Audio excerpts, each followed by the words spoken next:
अस्सलाम वालेकुम नाज़रीन। तो कैसे हैं आप? उम्मीद है सब खैरियत से होंगे। तो जो हमने सबक पढ़ रहा था प्यारे नबी, जो सबक का नाम था, वही हम आगे पढ़ना चालू करेंगे। तो चलिए शुरू करते हैं। बिस्मिल्लाहिर्रहमानिर्रहीम। तो देखिए, आपके अब्बू मियाँ का नाम अब्दुल्ला था। यहाँ तक हमने पढ़ लिया था। आगे देखते हैं। अब यह तो समझाने की ज़रूरत नहीं है, यह तो आप ही लिखा हुआ है। आप काफ ये मिल जाएगा तो क्या हो जाएगा की। यहाँ देखिए, अलिफ मीम ज़बर अम, मीम ये जेर मी, तो क्या हो जाएगा यहाँ पर? ये तस्दीद लगा हुआ है तो म वही आधा म और पूरा म हो जाएगा, और पूरा वाले म पर ई की मात्रा हो जाएगी। तो क्या हो जाएगा? अम्मी, आपकी अम्मी। ये तो जिम है, जिम पर अलिफ लगा है तो जा, अनून से ना, जान का नाम, नून अलिफ ना मीम, नाम। बीबी आमना था। क्या लिखा हुआ है? आपकी अम्मी जान का नाम बीबी आमना था। आगे देखते हैं। वैसे ही आगे है, आप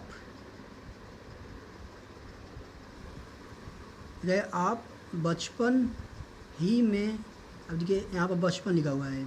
अब आप ये सोच रहे होंगे कि यहाँ पर 3 नुक्ता यहाँ भी लिखा हुआ है, 3 नुक्ता यहाँ पर लिखा हुआ है, तो इसको बचपन कैसे हम समझ पाएंगे?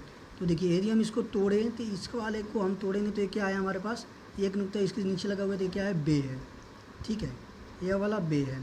उसके बाद इस वाले को देखेंगे आप, तो यह ऐसा है, और जब ऐसा रहेगा उसके नीचे 3 नुक्ता लगा रहता है तो इसको क्या पढ़ते हैं? छः पढ़ते हैं।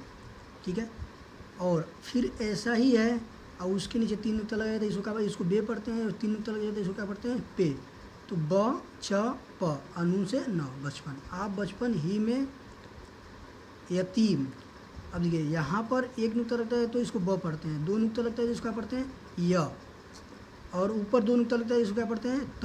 तो य त, ते पर क्या है?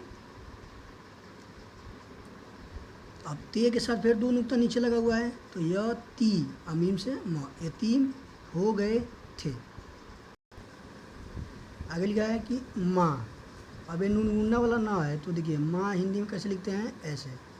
ठीक है, तो इस चीज़ के लिए यह नून मुन्ना वाला ना यूज होता है। ठीक है, अब यदि यह पूरा ना होता, इसे मन होता, तो यहाँ पर इस नौ के लिए नून यूज होता। देखिए, अब आगे लिखा है, बाप का साया सर, सीन और रे सर से उठ।